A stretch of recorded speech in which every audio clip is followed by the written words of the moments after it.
নমস্কার বন্ধুরা, আজ আমি রান্নাঘরে এসেছি ডিম দিয়ে একটা নতুন ধরনের রেসিপি তৈরি করার জন্য। তো আজকের আমি করব ডিমের চোখা। তো ডিমের চোখা করার জন্য সিদ্ধ ডিম নিয়েছি, সিদ্ধ করা 4টে ডিম রয়েছে, আর রয়েছে একটু পেঁয়াজ কুচোনো, শুকনো লঙ্কা টুকরো করে কাটা আছে, রসুন কুচোনো, আদা কুচোনো, টমেটো, ধনেপাতা আর একটু গোটা জিরে আছে। এই দিয়ে হয়ে যাবে ডিমের চোখা। তো প্রথমে যেটা করব, আমি সিদ্ধ করা ডিমগুলো খোলা ছাড়িয়ে নিয়েছি। এবার হাত দিয়ে একটু এরকমভাবে ভেঙে নেব। কড়াইতে দিয়ে দিয়েছি একটু সর্ষের তেল, তেলটা গরম হয়ে গেছে। এই ভেঙে নেওয়া ডিমগুলোকে একটু ভেজে নেব অল্প একটু।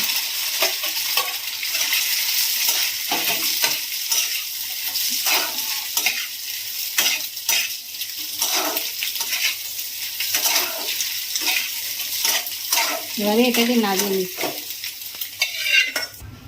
কড়াইতে দিয়ে দিচ্ছি আর একটু তেল,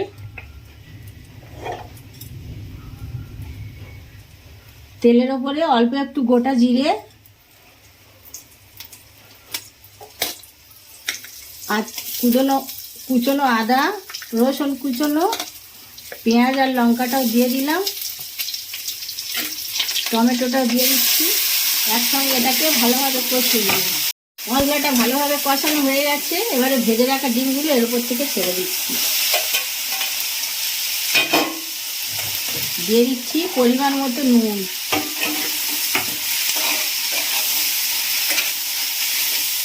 এবারে ধনে পাতাগুলো এর উপর থেকে ছড়িয়ে দিচ্ছি।